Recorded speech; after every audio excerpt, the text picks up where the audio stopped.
Այս պահին մենք զրուցենք ՀՅԴ բյուրոյի անդամ Տարոն Տոնոյանի հետ։ Պարոն Տոնոյան, մայիսի 9-ը հայ ժողովրդի համար խորհրդանշական օր է։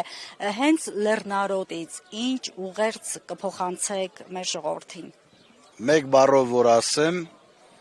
պետք է ասեմ, որ հանձնվել չկա։ Մեր թշնամին ուզում է, որ մենք մոռանանք մայիսի 9-ը, մեր թշնամիները ներսից եւ դրսից։ Մենք պետք է անենք ի պատիվ մեր տղաների, ի հիշատակ իրենց, որ մենք երբեք չենք մոռանալու իրենց սխրանքը, որովհետև եթե մոռացանք սա, անխուսափելի են հաջորդ մեր պարտությունները։ Մենք լիահույս ենք, որ կարողանալու ենք հաղթահարել այս դժվարությունները, այս ամոթի էջը փակել, շտկել մեր մեջքը, վերականգնել մեր արժանապատվությունը, մեր ուժը պատրաստ լինելու ցատկի։ Մենք անում ենք դա ամեն օր, մեր աշխատանքը, մեր ուժերը ուղղված են այդ ուղղությամբ։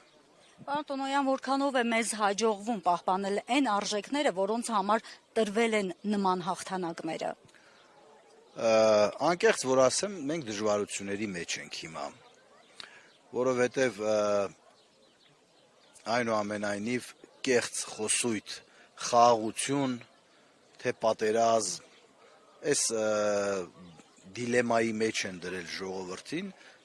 ամենաուժեղ խաղաղություն բերողը դա հզորությունն է։ Մենք ինչքան հզոր լինենք, այնքան ուժեղ լինենք, այնքան խաղաղ կլինենք։ Մուրալով դեռևս պատմության մեջ, ժողովուրդների պատմության մեջ, մուրալով ծնկաչոք որևէ մեկը խաղաղություն չի ունեցել։ Դա չի հաջողվի նաև այս իշխանություններին մուրալով։ Դրա համար մենք առաջարկում ենք մեր տարբերակը։ Դա պայքարն է, դա ամենօրյա աշխատանքն է, դա անիմաստ ամենօրյա կուրծք ծեծելը չի, բարձրագոչ խոսելը, դա խոնար, հանգիստ աշխատանքն է, ամեն օր հզորացնելու, ճիշտ սերունդ դաստիարակելու, ճիշտ կրթելու մեր երեխաներին կրթելու ոչ թե լավ սովորիր, որ լավ ապրես, այլ լավ սովորիր, որ օգտակար լինես հայրենիքիդ, լավ սովորիր, որ մերձավորիդ օգնես։ Սա է քրիստոնեական իմաստությունը, մարտական իմաստությունը սրա մեջ է։ Մեր հզորը լինելը այդպես ենք մենք Արցախն այդպես ենք ազատագրել։ Մենք ունեցել ենք դա, այն ժամանակ էլ գիտեք, շատերին թվում էր, որ դա անհնարին է, դա խենթություն է, չի լինի եւ այլն, այդպես մեծերը մեզ ասում էին, դա դուք հասկանում եք, դա ինչ է, այսպես։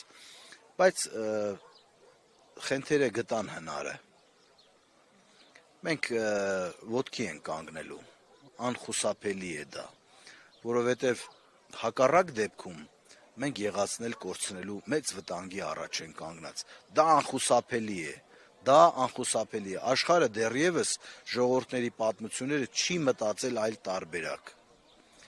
Երկաթե շերեփի տարբերակը հին Հռոմից սկսած գործել է եւ ցավոք սրտի ասեմ, գործում է մինչեւ հիմա։ Մենք այդ կանոնից պետք է չշեղվենք։ Պարոն Տոնոյան, ձեր հայրենի լեռնարոտում հաղթանակները խորհրդանշող եռատոնի առիթով դուք մշտապես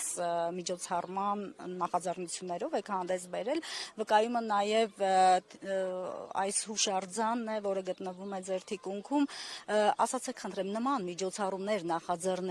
նախաձեռնելը որքանով է ձեզ համար կարևոր, ինչ նշանակություն ունի։ Ինձ համար դա անձամբ ինձ համար կարևոր չէ։ Սա անում ենք մեր սերունդների համար։ Մենք մեր սերունդներին ենք դաս տալիս։ Մենք մեր սերունդներին օրինակ ենք ծառայում, ոչ թե այդքան խոսքերով, այլ գործով։ Որ մեր սերունդները տեսնեն եւ հասկանան, որ